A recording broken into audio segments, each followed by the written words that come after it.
Good morning student. मैं सीमा श्रीवास्तव अपने YouTube channel में आप सबका स्वागत करती हूँ। बच्चों, आज हम अपने पाठ्य पुस्तक आरोह भाग 2 के फणीश्वर नाथ रेणु की कहानी पहलवान की ढोलक को पढ़ेंगे। पहलवान की ढोलक कहानी पढ़ने से पहले हम रेणु जी के बारे में जानकारी प्राप्त करते हैं। रेणु जी हिंदी साहित्य में आंचलिक उपन्यासकार के रूप में प्रसिद्ध हैं। इनका जन्म 4 मार्च 1921 को गांव औराही हिंगना, जिला पूर्णिया, बिहार में हुआ था। रेणु जी का जीवन बहुत ही उतार चढ़ाव और संघर्षों से भरा हुआ था। साहित्य रचना के अतिरिक्त इन्होंने राजनैतिक एवं सामाजिक आंदोलनों में भी भाग लिया। 1942 ईस्वी के स्वाधीनता संग्राम में यह अग्रणी थे। नेपाल में 1950 के राणाशाही विरोधी आंदोलन में भी इन्होंने अपनी महत्वपूर्ण भूमिका निभाई थी। 11 अप्रैल 1977 ईस्वी को पटना में इनका देहांत हो गया। इन्होंने उपन्यास, कहानी संग्रह, संस्मरण, रिपोर्टाज आदि की लिखे। इनका उपन्यास मैला आंचल बहुत प्रसिद्ध उपन्यास है। रेणु जी ने अपनी साहित्य रचना में अंचल विशेष को प्रमुखता दी है। अंचल का अर्थ होता है कोई विशेष क्षेत्र। 1954 में प्रकाशित मैला आंचल हिंदी साहित्य जगत का पहला आंचलिक उपन्यास था। इनकी कहानियों और उपन्यासों में अंचल को ही नायक का दर्जा प्राप्त हो जाता है। ग्रामीण जीवन से इनकी विशेष आस्था थी। ग्रामीणों का अभावग्रस्त और संघर्षशील जीवन इनके लेखन का मूल बिंदु रहा है। ग्रामीण संस्कृति और स्वतंत्र भारत में अंचल विशेष की समस्याओं का यथार्थ चित्रण रेणु जी ने अपने साहित्य में किया है।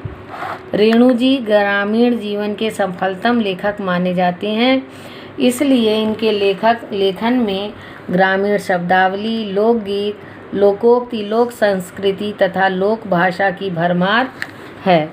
रेणु जी गिने चुने कथाकारों में हैं जो गद्य में भी संगीत पैदा कर सकते हैं।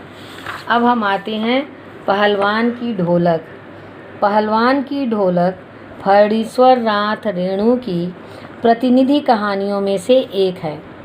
यह कहानी मुख्य रूप से लुट्टन नाम के एक पहलवान की जिजीविका और उसकी हिम्मत का वर्णन करती है।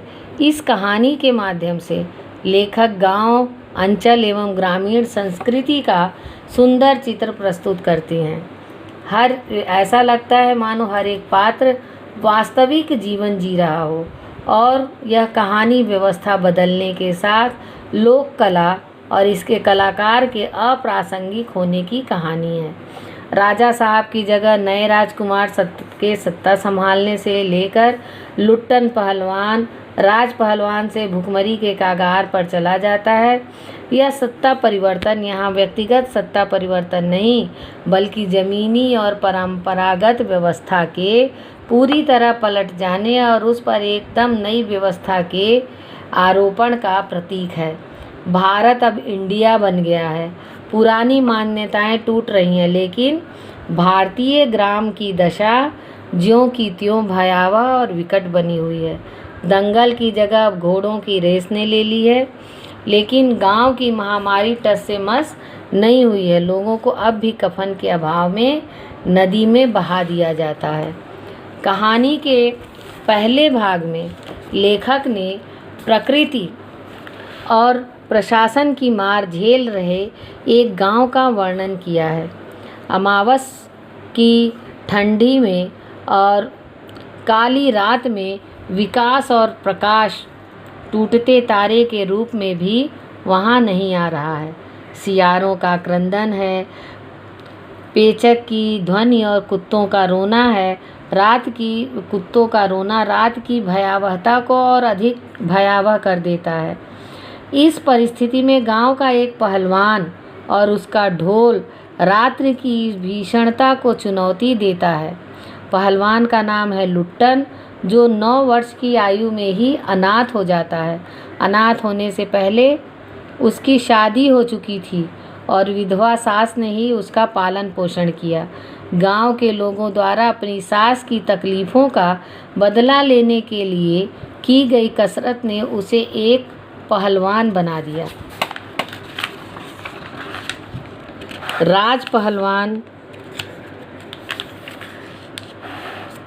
कहानी के दूसरे भाग में लुट्टन पहलवान एक राज पहलवान बनने तक के सफ़र का लेखा जोखा है। मेला देखने गए लुट्टन ने पहलवान चांद सिंह उर्फ शेर के बच्चे को चुनौती दे डाली, जिसे शिकार प्रिय राजा साहब अपने दरबार में रखने की बात कर रहे थे। दर्शकगण लुट्टन द्वारा चांद सिंह को दी गई चुनौती को उसका पागलपन बता रहे थे। राजा साहब ने भी उसे पहलवान के साथ लड़ने से मना कर दिया, लेकिन धुन का पक्का लुट्टन उससे लड़ने की अपनी जिद पर अड़ा रहा। यहाँ सभी कुछ लुट्टन के खिलाफ था, लेकिन एक चीज़ जो लगातार उसे प्रेरणा और हिम्मत दे रही थी वह ढोल की ताल, जिसे बाद में लुट्टन ने अपना गुरु भी माना।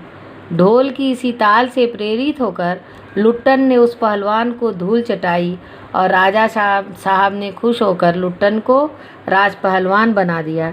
जीत के पश्चात उसका विरोध कर रहा जनमत उसकी जय जयकार करने लगा, लेकिन राज दरबारी छोटी जाति का होने के कारण उसकी राज पहलवान की नियुक्ति का दबे स्वर में विरोध कर रहे थे और इस विरोध को राजा साहब ने दबा दिया।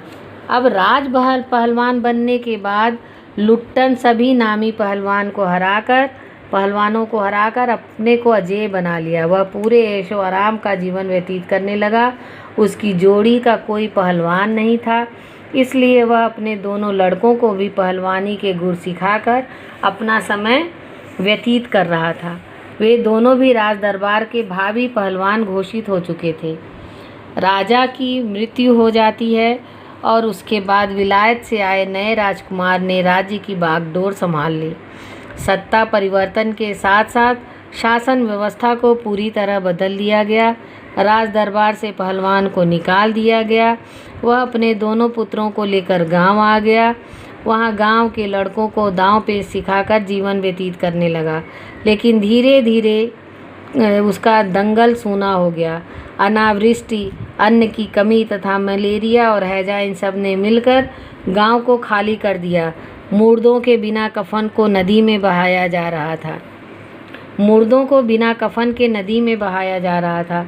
गांव से हर रोज़ 2-3 लाशें उठ रही थीं। इस दुख और प्राकृतिक कहर के कारण लोगों में बोलने तक की शक्ति नहीं रह गई थी। लेखक ने कहानी के तीसरे भाग में सत्ता परिवर्तन को शायद आज़ादी का प्रतीक माना और संकेत किया कि इसके बाद भी गांवों की दशा में कोई सुधार नहीं हुआ।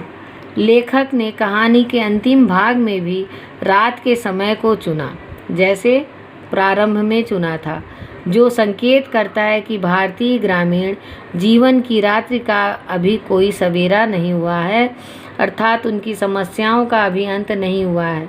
पूरे गांव के लिए केवल पहलवान की लगातार बजती ढोलक है जो मृत्यु को चुनौती देती सुनाई देती है। उसी से उन्हें मौत से लड़ने की प्रेरणा मिलती है। पहलवान के दोनों बेटे भी की मौत भी ढोलक की मौत से लड़ने की प्रेरणा को कम न कर सकी। लेकिन 4-5 दिन बाद रात को अचानक ढोलक की आवाज़ सुनाई देनी बंद हो गई। भूखमरी से पहलवान मर चुका था। जीवन भर अजय रहने वाला लुट्टन मौत के सामने चित्त हो गया। कहानी के आखिर में लेखक ने जिन सियारों को क्रंदन करते दिखाया था, वे ही सियार इकट्ठे होकर मृतक पहलवान का मांस नोचकर खा गए और उसकी ढोलक के चमड़े को भी फाड़ डाला। इस घटना के माध्यम से लेखक ने असामाजिक तत्वों की ओर संकेत किया है, जो सत्ता परिवर्तन के पश्चात पहले से अधिक ताकतवर हो गए हैं। एक कलाकार और उसकी कला को समाप्त करके उस पर अपना साम्राज्य स्थापित किए हुए हैं। इस करुण त्रासदी में लुट्टन पहलवान हमारे सामने कई सवाल छोड़ जाता है। क्या कला केवल राजाश्रय में ही जीवित रह सकती है, क्या उसका कोई स्वतंत्र अस्तित्व नहीं है? हम कला को जीवित रखने के लिए क्या योगदान दे सकते हैं? इत्यादि इस तरह के प्रश्न हमारे सामने आज भी खड़े हैं। धन्यवाद।